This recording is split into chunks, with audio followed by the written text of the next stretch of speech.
Healthcare facilities across Minnesota are facing a shortage of personal protective equipment.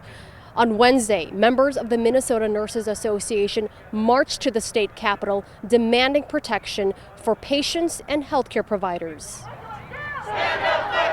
Powered by frustration and disappointment, nurses throughout Minnesota made certain their voices would be heard. I think that this is unfair and unsafe and unethical against my license and against my code of ethics. Nurses pressuring the healthcare system for more personal protective equipment, or PPE, instead of having to reuse gear and rely on trash bags. I have a gown that I wear when I work in a COVID area, and it goes to halfway down my legs, and when I sit down it goes up even higher. I've made it clear time and time again, COVID is not only colonizing my lower half, but is also infectious, and they want me to bring it home to my family to launder it myself. Members of the Minnesota Nurses Association say several nurses were given non-disciplinary counselings for wearing hospital-provided scrubs. And I got to the point where they started doing reprimands and firing people, so now I'm cutting a garbage bag because I don't want to lose my job, because I want to take care of the people at which I serve. Those who stood up to management, like Monica Norberg, says they were fired. I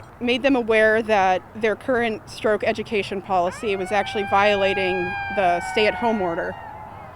And I told them that, maybe we should be doing this from home since it is virtual education and we had the capacity to do it. The union will deliver a petition with more than 10,000 signatures to demand the highest standards of safety and protection. If we're protected as the nurses and the direct care staff, then our patients will be protected, our community will be protected, and we could potentially contain this. Members of the Minnesota Nurses Association say the protest was not a work stoppage, as no nurses left their job to participate in the march.